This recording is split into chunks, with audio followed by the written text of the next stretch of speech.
Oke, kemudian tadi itu masih conservation of mass, gitu ya, kekekalan massa.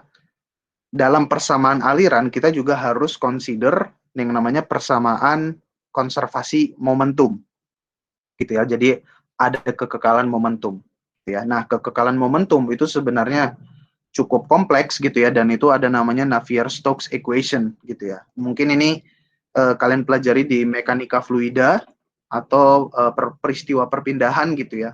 Yang jelas asal mulanya itu Navier-Stokes equation gitu ya. Tapi itu pada kasus yang general. Namun persamaan Navier-Stokes ini biasanya itu disimplifikasi untuk kasus poros material. Ya, jadi kasus kita ini kan aliran di media berpori gitu ya, dalam pori-pori batuan. Jadi persamaan Navier-Stokes equation itu kita simplifikasi menjadi persamaan yang paling dekat dengan kita, yaitu Darcy equation. Oke, persamaan Darcy equation ini persamaan semi-empirik. Artinya persamaan Darcy ini tidak sepenuhnya diturunkan dari hukum-hukum analytical, ya. Dia turunkan dari semi-empirik, artinya ada eksperimen juga dia. Ya, dari eksperimen dia bikin persamaan. Sebenarnya asal mula persamaan itu kan bisa dari pure hukum, misalnya hukum termodinamika atau hukum Newton, saya turun-turunkan, saya dapat persamaan. Itu kalau dari analytical. Tapi ada juga experimental. Nah, experimental ini namanya empirical, jadi empirical equation. Darcy itu semi-empirik, gitu ya. Ada analytical, ada experimental, makanya dia disebut semi-empirical Darcy equation. Dan kita tahu Darcy equation itu prinsipnya tuh ini. Oke, U ini velocity ya, velocity. Kita udah sering melihat bentuk seperti ini. Bahwa velocity aliran di dalam media berpori pada dasarnya adalah permeability dibagi viscosity dikali pressure drop. Ya, dpdx itu pressure drop atau pressure difference seperti itu ya. Pressure gradient ya, dpdx. Oke, nah itu kasus aliran yang cukup low velocity, gitu ya. Jadi kalau kasus aliran dalam media reservoir kita itu bisa dianggap low velocity, kita pakai Darcy.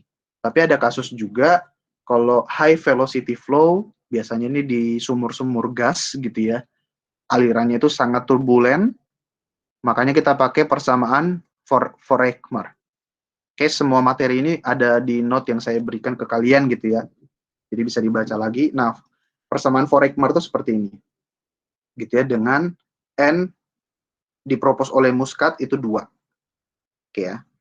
Terus ada juga persamaan yang lebih general namanya Brinkman equation. Oke, ini masih dalam persamaan kekekalan momentum ya. Jadi Brinkman membuat equation seperti ini. Oke. Tapi ini untuk general dia, bisa dipakai di media berpori, bisa di media non berpori. Oke. Namun Brinkman ini yang saya tunjuk ini Brinkman, dia ujung-ujungnya akan tetap jatuh menjadi Darcy equation. Gitu ya. Kenapa? Karena pada flow in porous media, pada di aliran dalam media berpori, suku yang kanan ini akan hilang. Gitu ya, suku yang kanan ini akan hilang, dan akhirnya kita akan hanya punya yang ini saja, minus dpdx sama dengan U dikali viscosity dibagi permeability, which is sebenarnya itu Darcy equation. Oke ya, jadi yang kiri ini saja itu Darcy equation. Kalau kasus lapisan aliran dalam media berpori, yang kanan tuh hilang, gitu ya. Jadi seperti itu. Tapi kalau dia channel flow, gitu ya, dia channel flow, jadi aliran dalam pipa, maka yang ini akan hilang, oke, yang kiri ini akan hilang. Jadi ujung-ujungnya persamaan Brinkman ini karena ini hilang, dia jadi persamaan Stokes seperti yang saya tunjukkan di sini. Oke, jadi Brinkman ini hanya membuat generalisasi seperti itu. Nah, tapi intinya ini hanya introduction ya, bahwa sebenarnya kita punya persamaan kedua nih, yaitu Darcy equation. Yang persamaan pertama itu kekekalan massa, kita masukkan ke simulator kita. Lu harus ingat kekekalan massa. Nah, sekarang kita kasih juga makanan berikutnya ke simulator kita. Lu harus ngerti Darcy equation.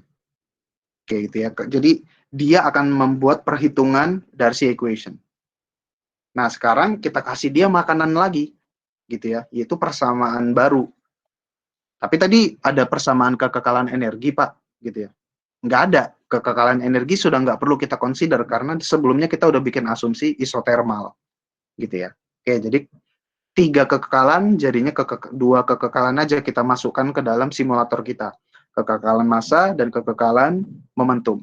Nah, sekarang kita kasih lagi nih makanan baru ke simulator kita gitu ya, supaya dia paham, yaitu constitutive equation. Ada beberapa persamaan konstitusi tentang poros media. Yang pertama kita masukkan compressibility.